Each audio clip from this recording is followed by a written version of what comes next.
okutumbula eby'obulamu n'obujjanjabi mu bantu b'Omutanda. Obwakabaka bwongedde okunyweza enkolagana yaabwo n'eddwaliro lya Mengo nga wano Busse Omukago bwe batadde omukono ku ndagaano ey'okukolera awamu.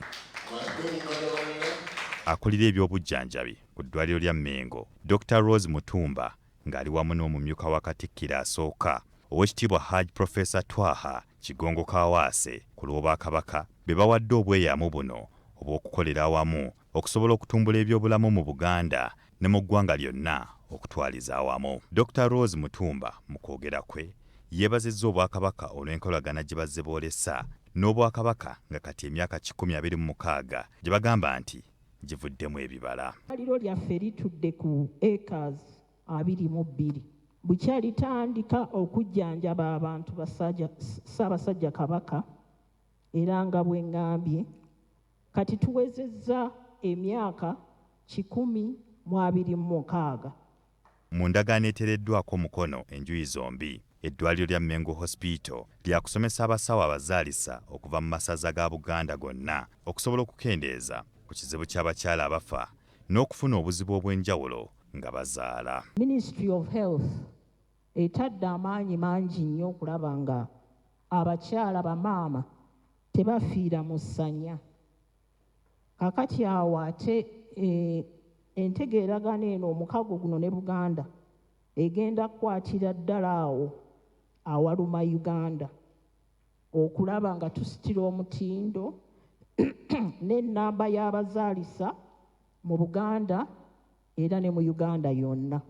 Ku lw'Obwakabaka, omumyuka wa Katikkiro asooka Oweekitiibwa Hajji Professor Twaha Kigongo Kawaase ategeezezza nti enkolagana eno etuukiddwako yakuvaamu ebibala ntoko eby'okutumbula eby'obulamu mu bantu ba Ssaabasajja Kabaka. Kabaka kye yatukolera wano yatuwa empuliziganya, yatuwa leediyo Kyabasa n'atuwa Terefayina, BBS Terefayina. Nga tuyita mu mukago guno wajja kubeerangawo obudde obuweebeddwayo abakugu okuva e Mengo bajje boogere ku ngeri gy'oyinza okutaasaamu obulamu.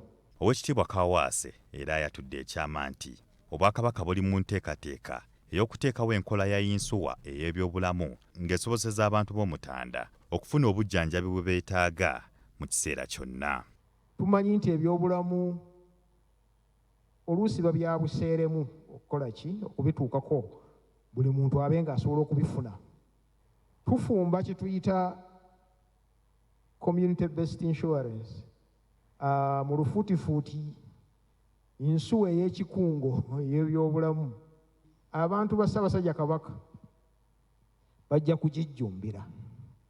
Minisita w'ebyobulamu mu Bwakabaka Oweekitiibwa Prosperous Nankindu Kavuma akiikiriddwa Minisita ow'ebyamawulire era omwogezi w'Obwakabaka Oweekitiibwa Noah Kiyimba ng'alaze obwennyamivu olw'abakyala abangi abafiira mu ssanya. Kyokka musanyufu nti enkolagana eno yakuyambako okuziyiza embeera eno. Abakyala bangi essingo abagenda mu bannaffe bamulerwa era bangi ne bafiirayo. Kakati ensonga ey'okutubeera n'abazaalisa abakugu nsonga nkulu nnyo mu ggwanga.